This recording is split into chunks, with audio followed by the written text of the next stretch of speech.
Everybody needs a little time away. I heard her say from each other. Hi folks, Dr. H here once again. Wanted to check in with everyone and make sure everyone understands some things that are going on. Several of you have emailed me, contacted me to let me know that you've been having difficulty not only with the Music Online, but also with the e-learning site. You're not alone. There have been several issues with e-learning this semester. I'm not sure what's going on. I do know that they're working on fixing things, so hopefully you're not totally locked out of the system. I'm hopeful that everyone has been able to access our online fundamentals. I hope everyone realizes too that you do not have to go through e-learning to access the online fundamentals class. You can go directly from any browser. You don't have to go through the e-learning site. So this little video that I'm making right now is just to give you an opportunity to take a look at some things that you might have overlooked. Also to bring you up to speed on some things. I did extend the deadline for the quizzes and so forth that were due this past Saturday. I've extended them another week. For those that missed it or had some issues, some technical difficulties and weren't able to log on. I wanted to also, that's for those that didn't get to do them. Now, if you already did the quizzes and you're happy with your results, fine, don't worry, you don't need to retake them. But if you have an opportunity and you would like to retake them, if you didn't think you did well enough or you'd just like to retake them, contact me and I can release your grade for that specific quiz and you can retake it. For those that are happy and good with their grade, you're fine. Another thing to point out to you is the midterm. Remember, the midterm is on the due date, I believe, is November the 5th. So you've got some time to take the midterm. I'm sorry, that's the deadline to have the midterm completed, I do believe, is November the 5th. So give yourself the opportunity to review and prepare yourself for what's going to be coming up with the midterm. I'm again here in a couple seconds we're going to take a look at some things on the Music Fundamentals site that you may have overlooked that might be able to help you for the remainder of the course, and also some tools that I have uploaded for you that can also help you with the remainder of the course. So let's take a look at those. Okay, so first thing that I wanted to point out, and this is not a big deal, just something for you to consider. Some people are a little confused about due dates. If you go scroll down on our main page, you have this little calendar, upcoming events, which shows you what is due. So you see here where this was a quiz for major scales. It was due yesterday at 12 a.m., but actually it's now due Saturday the 28th, so that's next Saturday at 11:59 p.m. So you can see where all of these have been adjusted. You can also go to the calendar and you can take a look at some things that are coming up. So if anyone has any issues with what's due, just go to this little calendar button and you can find everything that's due and when. I also hope that everyone has been availing themselves to the various lectures and so forth that appear on the various lessons. If you go into, for example, the introduction to scales, you can see that there is an actual lecture that you can listen to that reads all of the text. So hopefully you've all experienced that and you all are able to complete the assignments. I've noticed that the majority of you are doing very, very well. So I encourage you to continue in doing well.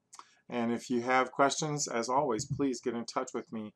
It's very difficult for me to advise you if I don't hear from you. So if you're having difficulties, please contact me and let me know. Okay, and then there's another little tool that you can use, and that comes in the form of a website, musictheory.net. Now, when you click on the link, which is on our e-learning site, or you can just type in musictheory.net, you'll come to this opening page, and you can see here that they have some apps for the Apple, for the App Store, the iPhone or iPad. And if you have one of these devices, you are welcome to download this software. It is just $2.99. Or you can also download this software to your PC free of charge if it's a PC. I believe that for Macs you still have to pay for it. But anyway, if you go into the products, you can see here there's 2 different products available for iPhone, iPad, and iPod Touch. And they're very good. They're very useful. Or you can just simply go to the website, and here they are. They have lessons and exercises. So if you want some extra reinforcement to what you're learning, this is an outstanding tool. And if you, for example, you can see here all of the things that we've already talked about. Here's a section on rhythm and meter. And when you click on these, let's just go on down to the major scales and the key signatures. If you click on one of these, you can see that it brings up a window, and it brings up a lesson, and it talks about the various things. For example, it highlights everything that it's talking about. A scale is a selection of certain notes within an octave. The first scale that we discuss is the major scale, and if you hit this little arrow here at the bottom of your screen, play, it goes on to the next. And notice here it's showing us the organizational structure of a scale. And you know, whole, whole, half, whole, whole, whole, half. This is all stuff that we've talked about already on the On Music Fundamentals. But if you just want some other look at it or another view at it, this is an excellent opportunity just to give yourself some other you know, reinforcement. It's also showing you, note, on the piano keyboard where things are and in respect to whole steps and half steps. So kind of cool how this does this, and you'll notice that it also has the ability to play. Now you can't press this keyboard or play this keyboard like you can on Music Fundamentals, but it does give you some insight into how scales are put together. If you keep pressing the play, it's going to give you other examples of scales, this time with accidentals, and then it'll also let you hear those. So kind of cool that this works this way. And you can scroll on down to see it even has one in sharps. So just another way of looking at scales, major scales, and reinforcing the knowledge that you already have. Now, there are other lessons, and I'm bringing this up because it talks about key signatures. If you look at key signatures, it's showing you exactly what we learned, just in a different way. A key signature is a collection of accidentals found within a scale. And here it's showing you a C minor scale, and we're going to be talking about minor scales in the next section after the midterm. So I encourage you to avail yourself to some of this extra help if you need it. If not, you know, don't worry about it. But this is just one more way of looking at key signatures. You'll notice what it did there. It showed you first the accidentals within the scale, the C minor scale. There's a flat on an E, a flat on an A, and a flat on a B. And it's just simply showing you that when we take the key signature, or when we construct the key signature, It's taking those same 3 flats and putting it at the beginning of the piece of music. That's all.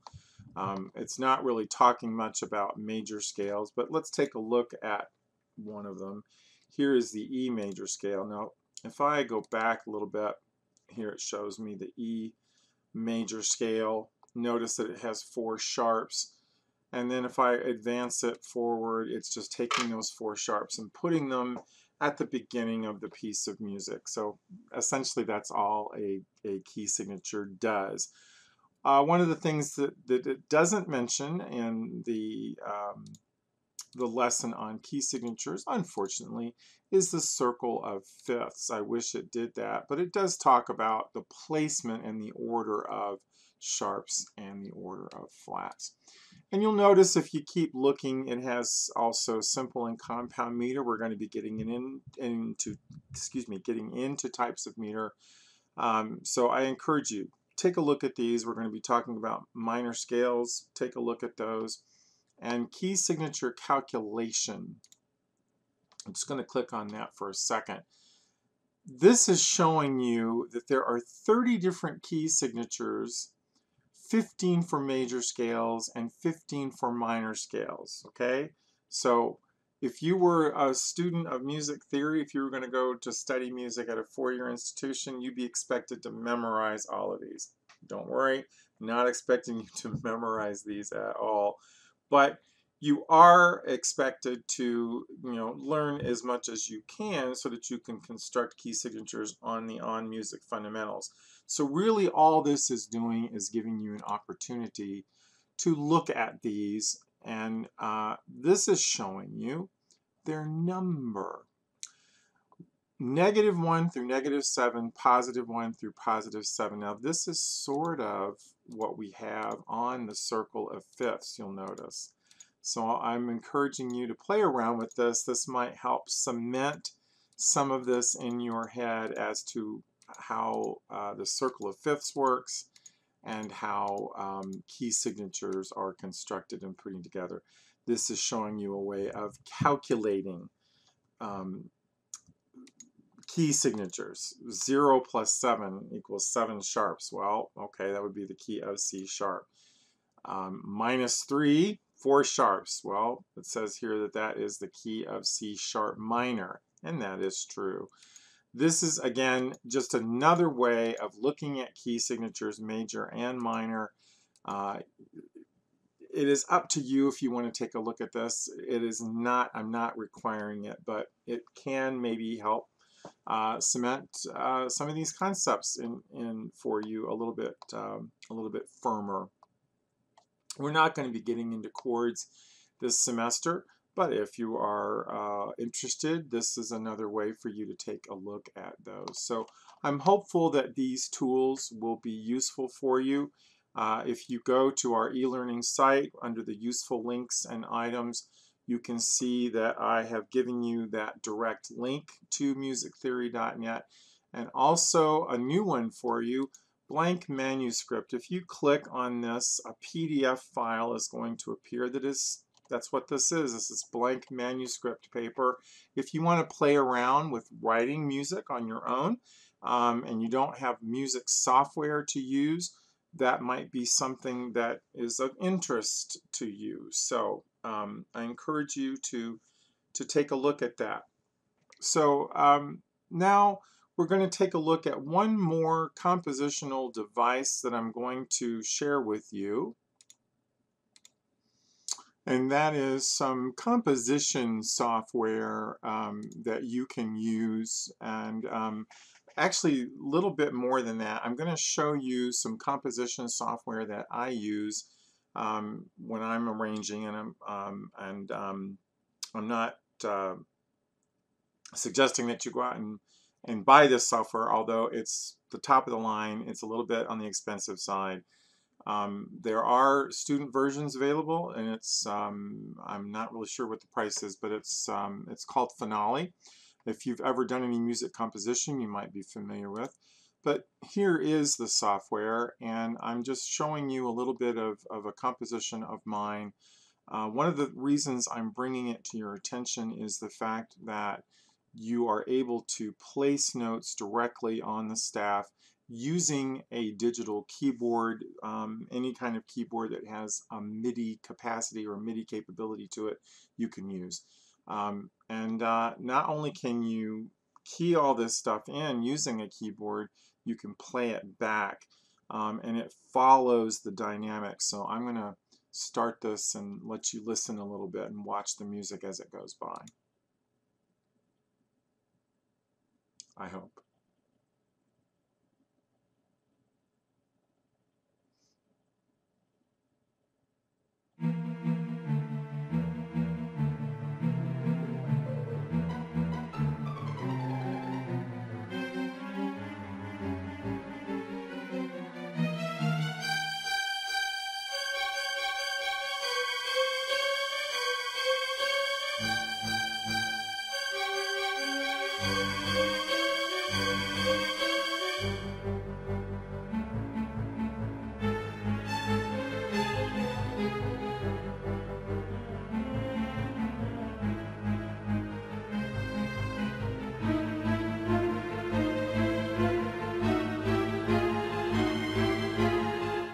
So that gives you a little bit of a taste of the possibilities that you have in composing music using a software package such as Finale. Now, I'm not showing this to you and saying this is what I expect you to do. I just wanted to give you a little bit of an idea of what's out there if you decide to go further in music. Now, if you don't want to spend $300–400 on software, there are free versions. So let me just show you those. One of them is MuseScore. This is what it looks like when you bring it up. And it enables you also to use a MIDI keyboard to put in notes, or you can just simply drag a note and put it wherever you want. You can see here by following this little arrow, you can see that that will put a note on the staff and it plays it for you, obviously, and you can, continue on and just rewind and hit play. This is simply called MuseScore. This is version 2, and it does update for you, and the updates are all free. It works very well. You can even put lyrics to this. So I encourage you to give these a try if they're interesting to you at all. But let's take a look at the Finale again so I can show you the putting in music through a keyboard. We'll just open up a new document and we'll make it simple. Just one little blank staff. And we'll do the key of F or the key of G, why not? And that'll come up here. And then you can see I'm going to click on one of these tools that allows me to put in notes. And I'm using my keyboard to do this. I can put in chords as well, and I can play this.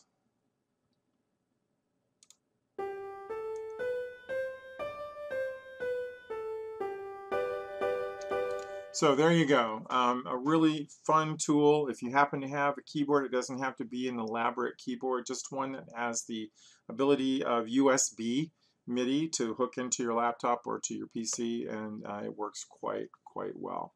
So that's just some interesting tools for your own enjoyment. I encourage you take a look at these, have some fun with them if you get a chance. There are free versions of the Finale if you want to just take a look at that. If you have questions, please send me an email. I'm happy to help. Also want to point out again, if you would like to meet with me face-to-face, just set up a time with me, send me an email. I'm happy to do that and clarify anything that might need clarifications.